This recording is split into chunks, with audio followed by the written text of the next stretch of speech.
Ukrainian President Zelensky turned 45 on Wednesday and got one of his biggest birthday wishes when President Biden announced that the United States would send 31 M1 Abrams tanks to help with the fight. Dozens more Leopard tanks will come from Germany and other allies. Ukraine had long been pleading for such heavy weapons from the West.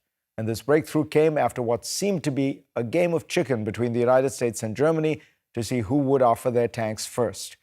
Let's talk about the war and much more with today's terrific global panel. Anne-Marie Slaughter is the former Director of Policy Planning at the State Department and joins us from Princeton. She is the president of New America.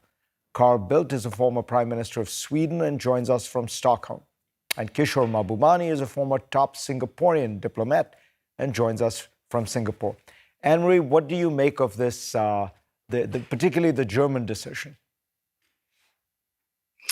Well, the German decision is extraordinary in just historical terms because, once again, German tanks, Panzers to most of the Russians and the Europeans, will be fighting Russia. They will not be rolling into Russia, or at least we certainly hope not.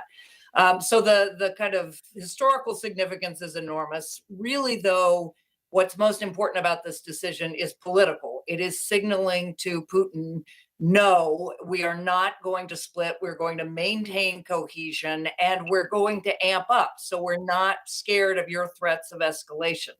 That's a more important signal right now than the actual military advantage. It's going to take months for the Ukrainians to get them and to be able to use them. Longer term, it will help Ukraine defend and actually advance against Russia, but that's going to take quite a while. So for now, it's really a very important political signal that NATO is holding together.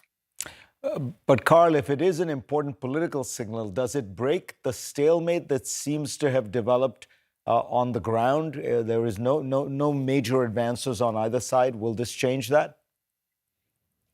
Over time it might, but as Anne-Marie said, that's going to take quite some time. I think the immediate significance is primarily the political. And I think it was very important that there were US tanks as well. I think that is, in terms of political signal, even more important than the German tanks. There might be 100 Leopards, which militarily is significant, but the fact that there are some Abrams is also significant. Then it's going to take some months at best to make sort of effective fighting units out of this. And that will make it more possible for the Ukrainians first to resist the new Russian offensive that is going to come at some point in time, and then perhaps to be able to reconquer or take back some of the territory that Russia is trying to steal from them. Kishore, do you think that this pushes Russia in a direction where it is more likely to negotiate? So far, President Putin has not seemed particularly willing to negotiate.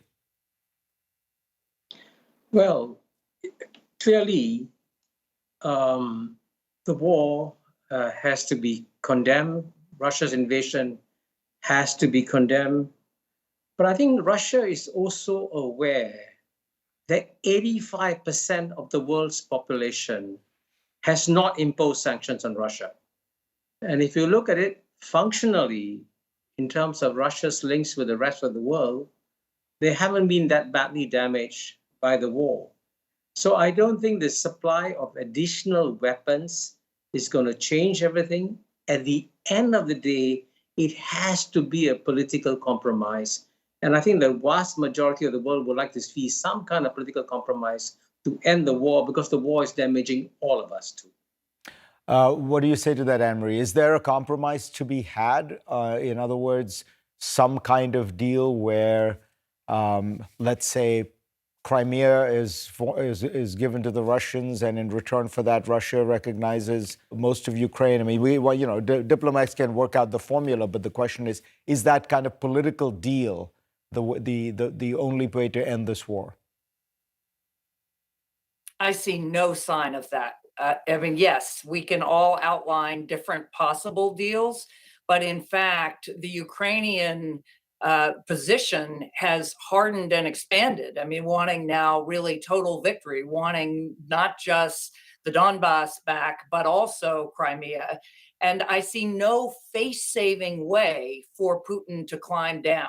Certainly the stalemate militarily means both sides can stick to their demands. The more that doing things like sending tanks helps Putin with his domestic audience, because his view is this is a NATO proxy war against Russia. So the more NATO does, the stronger he gets. So I don't see the actual psychological political conditions or the military ones that make any kind of deal likely for the foreseeable future.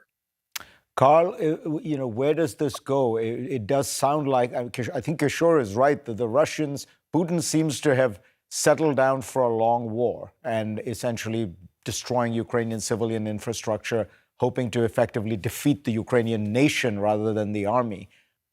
Well, I think that's correct. I mean, Putin has tied his entire political future to the success of getting rid of Ukraine, which is what he wants to do, sort of restore a greater Russian empire that was there in the past. That he sees as his destiny. He talks about the life and the death struggle. And there is no sign of him backing down, and there is no sign of the Ukrainians to surrender.